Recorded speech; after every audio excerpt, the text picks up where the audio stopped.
Greetings to all educators in Sierra Leone. This message is coming particularly to the government of Sierra Leone that has provided free quality education for students across the country. It is also coming to the Sierra Leone Teachers Union, who is in charge of teacher professional development across the country. I'm calling on the Sierra Leone government to help support Sierra Leone Teachers Union to be able to provide relevant professional development programs for all teachers to support the free quality education program.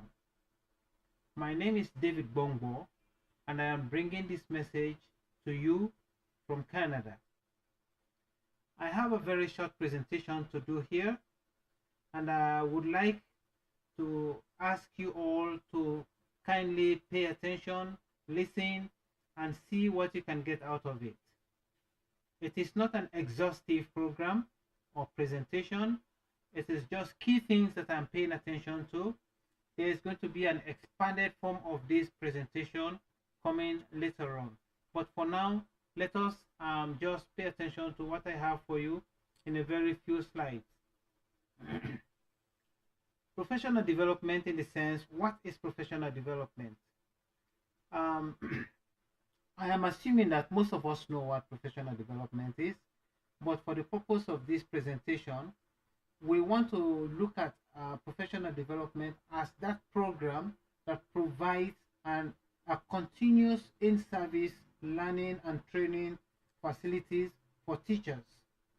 A program that will enrich teachers to be able to develop new ideas and implement those new ideas in the classroom.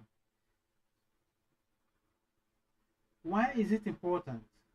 Professional development is important in different diverse ways. It is very important because it helps to have access to current instructional materials. It provides new resources for teachers. It helps teachers to have a lot of materials that they can use to provide instructional resources for students in class. It also helps beginning teachers who just finish university or colleges and come to the classroom.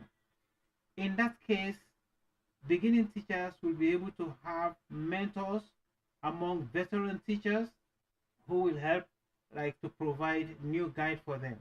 So professional development has multifaceted advantages that teachers, old and new teachers, can actually make use of. In providing professional development, we have to look for specific programs that are very relevant to the interest of teachers. Teachers have various qualifications. They have various areas of discipline. So when planning for professional development, the PD chair or instructional leaders should make sure every discipline is catered for, every teacher finds a program that they are interested in. If that is not done, teachers will not be interested in the professional development, and in the end, most of them may not even attend. So in planning professional development, it is very, very important that different disciplines are being considered, and facilitators that could provide enough professional information in those various disciplines are contacted and invited to provide that.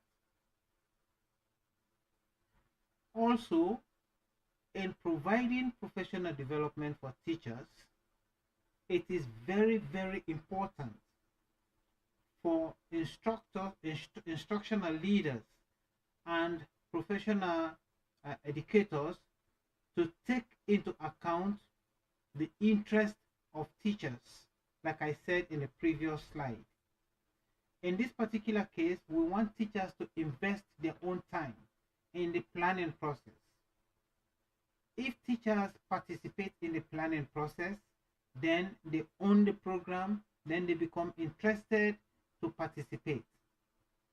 By this I mean, if teachers are able to provide suggestions for programs that they will be interested in, then the professional development program goes very productively.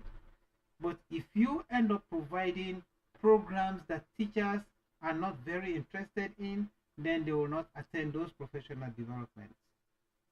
So it is important to ask teachers in the form of survey, in the form of questionnaires, in the form of one-on-one talk, and in the form of having different forms of gathering information from teachers as to what they would want to see in a professional development. Then when teachers suggest programs that they want to develop themselves in, that becomes a very productive professional development program. Also, it is important for instructional leaders, principals, administrators, government officials, all those involved in making plans for education. They have to make sure that professional development becomes an ongoing program. After every professional development session, instructional leaders in the form of principals, superintendents, supervisors of schools, they make sure that these professional development ideas are implemented adequately in class. If teachers undergo professional development and when they come back to class, they don't implement it, it is just going to be a waste of resources, waste of time, and then the government is going to be held accountable in the end for not providing the right materials for teachers, and teachers also will be held accountable for not providing the right type of best practices for student achievement in classrooms. So professional development has to be an ongoing process.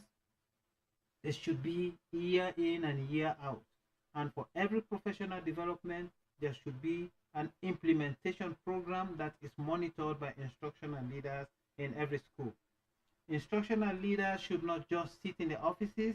They have to make sure they encourage themselves to go into classrooms, to look at teacher planning processes, and they look at different ways that teachers plan their lessons so that they know the professional development that they have taken is being properly implemented in classrooms. We also have to make sure that the professional development is part of the curriculum in schools. It is always very important to provide professional development most of the time in the early hours of the day. When you schedule professional development outside school time, then it also becomes a problem. Most teachers may not even attend, especially when professional developments are conducted on weekends. Now, during school time, by that I mean schools allow students to stay off school for a certain period of time of a specific day, and then teachers are called together and they are given professional development within that time. So when the time is embedded within the school curriculum, let it become a kind of school culture. When it becomes a school culture, and then teachers know that within this particular time of the year, we are going for professional development, or they are going for professional development, then it becomes very, very effective. And then you would be able to at least measure the student success and the effectiveness of teachers' instructional method in classrooms. Also, we have to try to personalize teacher learning with a PD plan. How do we personalize teacher learning? In this particular case, we want to help teachers to develop growth goals. These growth goals are also specific to what they want to learn within a year. Every teacher develops a new growth goal, brings it to the instructional leader in the school, and then the instructional leader will support these teachers, provide guidelines for them, maybe also provide mentor teachers that will be able to help these teachers develop their growth goals and attain them at the end of the year. And at this point, I want to also add generally that every teacher in Sierra Leone should be encouraged to attend professional development. Every teacher in Sierra Leone should also be supported with resources to be able to develop and grow in their profession. I want to thank you all for listening to this particular presentation. I want to also ask the government not to forget to develop teacher resources. If we develop teachers in their resources, we will also develop students in their learning in classrooms. Thank you all very much. Again, my name is David Bongbo. I hope this will be beneficial to all teachers. Kudos to Sierra Leone Teachers Union, and kudos to all who are helping education to strive in Sierra Leone. Thank you all very much.